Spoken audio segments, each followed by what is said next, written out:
கர்த்தருடைய பரிசுத்த நாமத்திற்கு ஸ்தோத்திரம் உண்டாவதாக. இன்றைய ஜீவ வார்த்தை நிகழ்ச்சியை கேட்டுக்கொண்டிருக்கும் அனைவரையும் கர்த்தருடைய பரிசுத்த நாமத்தினால் வாழ்த்துகிறேன், ஆசீர்வதிக்கிறேன். இன்றைய தின தியானத்திற்கு தேவன் கொடுத்த வேத பகுதி அது சங்கீத புஸ்தகம் 9ஆம் சங்கீதம் 10ஆம் வசனம். சங்கீதம் 9:10. கர்த்தாவே, உம்மை தேடுகிறவர்களை நீர் கைவிடுவதில்லை, ஆதலால் உமது நாமத்தை அறிந்தவர்கள் உம்மை நம்பி இருப்பார்கள்.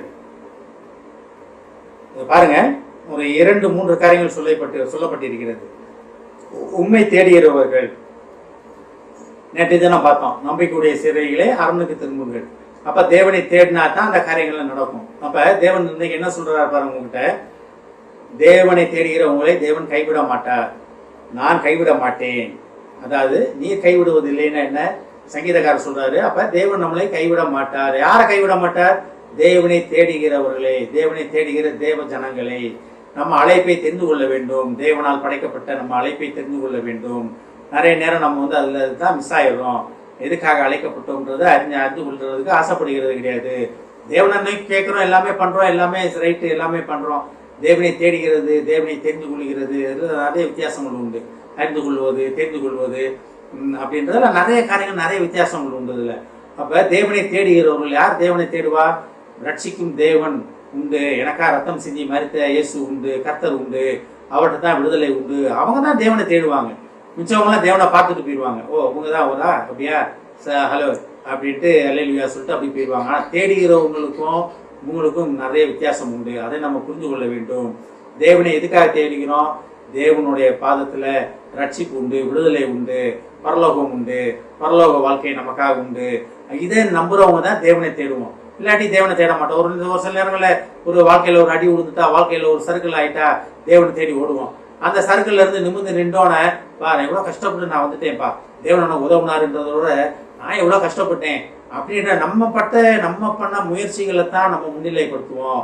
தேவன் தான் அதுக்கு பேக்கப்ல இருந்து என்னை முயற்சி பண்றதுக்கு என்னை தேவன் தான் பேக்கப்ல இருந்தார், தேவன் தான் பின்னால் இருந்து என்னை தள்ளினார் அப்படின்றத நம்ம முன்னிலைப்படுத்த மாட்டோம். நான் பண்ணேன், அவ்வளவு போராடினேன், நான் கஷ்டப்பட்டேன், படிச்சேன், நான் போராடினேன், வாழ்க்கையில ஜெயிச்சேன், இப்படிதான் சொல்றோம் நம்ம. அதனால தான் இதுல உண்மை தேடுகிறவர்களை நீர் கைவிடுவதில்லை.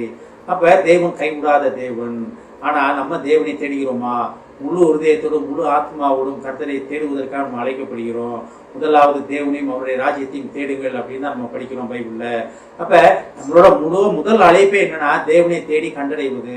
எப்படி தேவனை தேடுவது? அதிகாலை தோறும் எனது கிருபை புதிதா இருக்கும், காலை தோறும் என்னை தேடியவனை கண்டடைவான், அதிகாலையில் என்னை தேடியவனை கண்டடைவான். அப்ப அதிகாலையில இருந்து தேவனை தேடுகிறோமா? அந்த நேரம் தான் தேவனை கண்டடைவதற்கு சரியான நேரம். மிச்சம் எல்லா நேரமும் தேவனை தேடலாம். தேவன் நம்ம அருகாமையில தான் இருக்காரு. ஆனா தேவனே அந்த வார்த்தையை சொல்கிறார், அதிகாலையில் என்னை தேடியவனை கண்டடைவான் அப்படின்றார். அப்ப நம்ம அதிகாலையில இருந்து தேவனை தேடுவதற்காக நம்ம அழைக்கப்படுகிறோம். அதான் பாருங்க, கர்த்தாவே உம்மை தேடுகிறவர்களை நீர் கைவிடுவதில்லை. அப்ப தேவன் நம்மளை கைவிடவே மாட்டார், என்றென்றும் கைவிட மாட்டார். நம்ம இன்னைக்கு கை விட்டுட்டு நாளைக்கு பாப்பா, நாளைக்கு சேர்த்துக்கிறேன், சரி 2 நாள் என் கூட 3ஆம் நாள் நீ தனியா போ அப்படின்னு தேவன் நம்மளை என்றைக்குமே கைவிடாத தேவன். அதுக்கு அடுத்ததை பாருங்க, ஆதலால் உமது நாமத்தை அறிந்தவர்கள் உண்மை நம்பி இருப்பார்கள். நம்ம தேவ நாமத்தை நம்ம அறிஞ்சிருக்கிறோம். தேவநாமம் என்ன? நம்மளை விடுவிக்கும் நாமம், நம்மளை ரட்சிக்கும் நாமம், நம்மளை குணப்படுத்தும் நாமம், நம்மளை ஆறுதல் படுத்தும் நாமம், தேறுதல் படுத்தும் நாமம். தேவநாமம் சொல்லிக்கிட்டே போகலாம் நம்ம. அப்ப உம்மது நாமத்தை அறிந்தவர்கள் உண்மை நம்பி இருப்பார்கள். அப்ப தேவ மேல நம்பிக்கை வைத்திருக்கிறனால தான் தேவனை நம்ம தேடுகிறோம். தேவன் மேல நம்பிக்கை இல்லைன்னு வச்சுக்கோங்க, நம்ம தேவனை தேட மாட்டோம். அதாவது அது அழகா இருக்கு பாருங்க, உண்மை நம்பி இருக்கிறவர்கள் உண்மை தேடுகிறவர் அவர்களை கைவிடுவதில்லை. அப்ப உண்மை நம்பி இருக்கிற நாம் தேவனை தேடுகிறோம். தேவனை தேடும் போது தேவன் நம்மளை கைவிட மாட்டார். ஒருபோதும் தேவன் நம்மளை கைவிட மாட்டார். நம்மளோட உடனே இருந்து நம்மளை அரவணைத்து நம்ம தேவைகளை சந்தித்து நம்ம வழிகளை செவ்வைப்படுத்துகிற தேவன் நம்மளுடனே உண்டு. அதை மட்டும் விசுவாசி தேவனை தேடுவதற்காக தேவன் நம்மளை அழைக்கிறார். ஆமென். ஜெபிப்போம். எங்களை அதிமனசிப்பு அன்பின் பரலோக பிதாவே, கர்த்தாவே, உம்மை தேடுகிற எங்களை நீர் கைவிட மாட்டேன் என்று சொன்ன மகா கிருபையான நன்றி. நம்ம வார்த்தைக்காக நன்றி நன்றி நன்றி ஆண்டவர், நன்றி ஆண்டவரே. உண்மை அறிந்த எங்களை நாங்கள் உண்மையை நம்பி இருக்கிறோம். நாங்கள் உண்மையை நம்பி இருக்கிறோம் ஆண்டவரே. நாங்கள் உண்மை மேல் வைத்த நம்பிக்கையால் உண்மை தேடி உண்மை கண்டடையத்தக்க வாக்கியத்தை எங்களுக்கு தாரும் ஆண்டவரே. நீ கைவிடாத தேவன் என்பதை அறிந்து கொண்டோம் ஆண்டவரே. இதை கேட்டுக்கொண்டிருக்கும் ஒவ்வொரு குடும்பத்தையும் உமது கருத்தை தருகிறோம் அப்பா.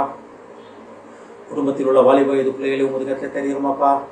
வாலிப பருவத்தின் ஆசை பாசங்களுக்கு அந்த பிள்ளைகளை நீங்களாக்கி பாதுகாத்துக் கொள்ளுமாப்பா. வாலிப பருவத்திலே உச்சின நினை என்ற வாக்கின்படி தகப்பனே அந்த பிள்ளைகள் முழுவதுமாக உண்மை சார்ந்து கொள்ளட்டும் ஆண்டவரே.